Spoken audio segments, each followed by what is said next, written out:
Hello, Thomas. Hello, Paul. I'm 15 years old I'm 14 years old, and we come from Angers in France. and we will answer to the question, what does it mean to be a global citizen? So, let's go. So, Paul, can you tell me for you, what is a global citizen? To me, a global citizen has to help others because we are not all equal on Earth. I think of the North Korean people, they are not free. But there are also African people who need food. Yes, and inside of Afghanistan, the people want to leave these countries because there is a war. And the global citizen has to collect funds, give to the people who need this, and he can also share. Yes.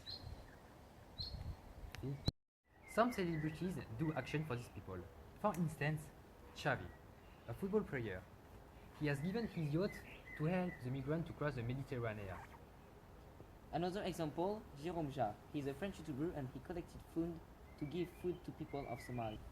Then, Coluche donated for the charity, and he said, "It's not really my fault if there are people who are hungry on the earth, but it will become so if we change nothing." The struggle for all the persons in the world have the same rights, such as black people's right fight, is a big and unremitting struggle. The example of women's rights fight is one interesting one. In a few countries around the world, women are not really limited in their liberties and their rights. For instance, Saudi Arabia is one of the most restrictive of these countries.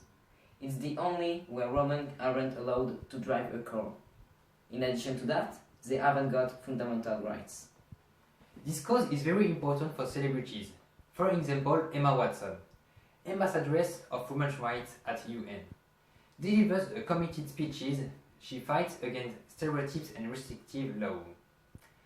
For women, Malala Yousafzai, Nobel Peace Prize, was forced to leave Pakistan after she was victim of an attack. Now, she fights for the women's rights. She met some presidents, she received prizes, and she especially pronounced a speech at UN when the assembly gave her a standing ovation. Malala is very involved in the cause of women's rights fights. through this person, the struggle progress, but the travel is still long before equality between man and woman. Another important fight is the one of black people's rights. These people fought a long time to obtain more liberties. Apartheid, for example, but unfortunately, they're still victims of racism. Some person led the black people to revolt. Rosa Parks says now in the bus she didn't give her seat to a white person. We all can be global citizens. Yes, you're right. As we saw, it's not too difficult. You just need to be active, to be interested of the planet and other people. Yes, discover persons, culture, share differences, speak other languages, be open-minded, protect the planet, be attentive to it. And help other person who need it. I think to the other, fight for an important cause, defend rights. There are so things that you can do to be a global citizen. So what are you waiting for? Act, but the most important, enjoy it.